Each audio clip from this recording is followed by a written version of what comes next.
Hello, good people of God.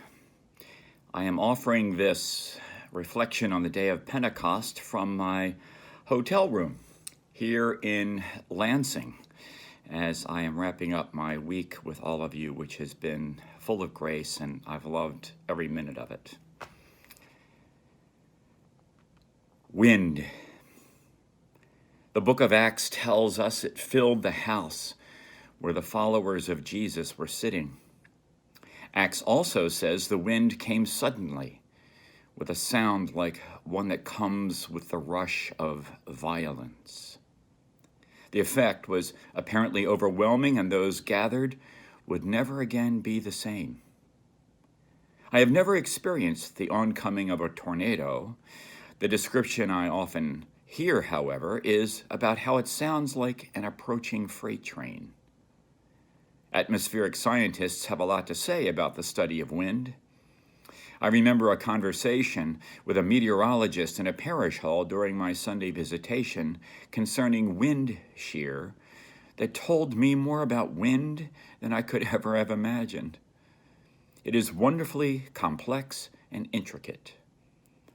Yet I do like the description of a sixth grader who reduced her observation of wind to, "It's like air, only pushier." In Acts, the people of God had gathered to celebrate the Feast of Weeks, 50 days after Passover. They were giving God thanks for the first fruits of the winter grain. They also, as faithful Jewish people, were commemorating the giving of the Torah, the Jewish law, to the nation of Israel. This was the occasion of the gathering that brought Jesus, the apostles, and Jesus' mother, other family members, and friends into one place. The description of the wind coming upon this particular group tells us it would take an extraordinary movement of God to bring unity to a world that too often seems bent on separation and estrangement. Sometimes we seem better at building walls than tearing them down. The chaos of the world calls for a new ordering, a new commonality. Nothing less than a pushy gale force can bring God's justice to a world too often given to destruction rather than the breath of peace. The miracle of Pentecost is at least twofold. Each was speaking the language of the other, and they understood one another.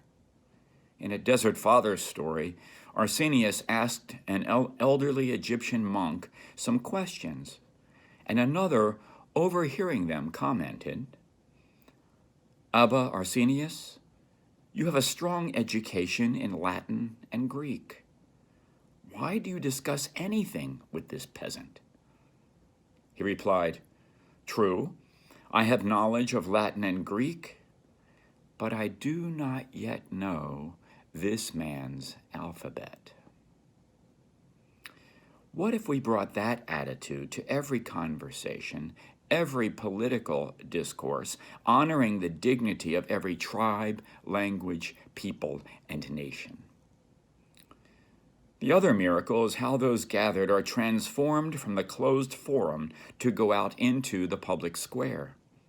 The surge of the Spirit, that pushy air of breath and creativity, moves the fledgling church out of the upper room into Jerusalem.